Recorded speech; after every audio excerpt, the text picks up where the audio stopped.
y'all, welcome to Her Games World. If you have not pressed that button, make sure that you subscribe to my channel. Thank you.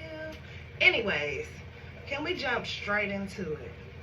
Let's get to what you should look for when finding your salon home. Honey done been through some things, okay? This is a couple videos, okay, to tell my story.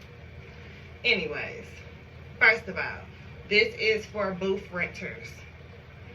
Booth renters, independent contractors. What should you initially look for? First of all, what rep does that salon have?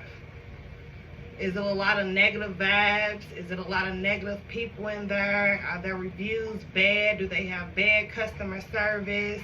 Is it out of order? Do they have people waiting for 18 hours in a day?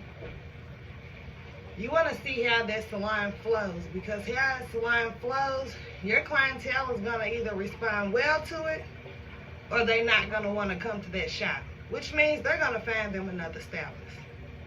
Another thing you should look for is what's all in the contracts. Now, people like myself, I always had to look for, make sure that nobody wanted a percentage of anything. Some people's contracts, they want a percentage of what you sell. Me personally, I'm not willing to do that. So, make sure that you can keep all your money.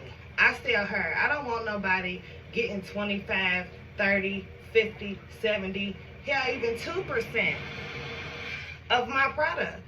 That's my product. That's what I'm selling to add to my income and make my services high enough for me to ball, pay my bills, whatever I want to do. That's why I'm an independent contractor.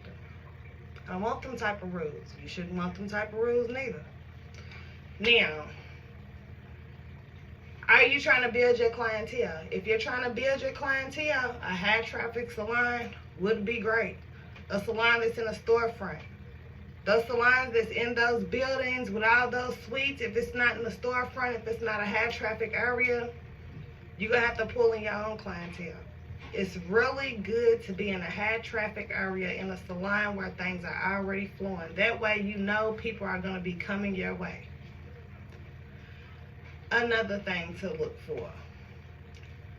Make sure you ask how much the booth rent is and how much it costs to get out of that booth rent if you need to. Say you get into a shop and you didn't read the contract and it says to get out of this booth rent, you got to pay $5,000 or you got to go to court. You need to know them things. Every salon home is not going to be for you. I went to 3 salons before I figured out I didn't want to work for anyone. That'll be in another video. Why? What my shop experiences were? Yeah. Not for me. But like I said, make sure you read those contracts. Make sure you look into the contract of how long the contract is. You don't want to be stuck in no contract for no 2 years. Or maybe you don't want to be in a contract for a year. Maybe you just want to do 6 months because you're trying it out. Maybe you don't want to sign a contract. That's up to the person. Most salons have contracts. But those are just a couple things that you should look out for when finding a salon home. But that's it. Make sure you subscribe.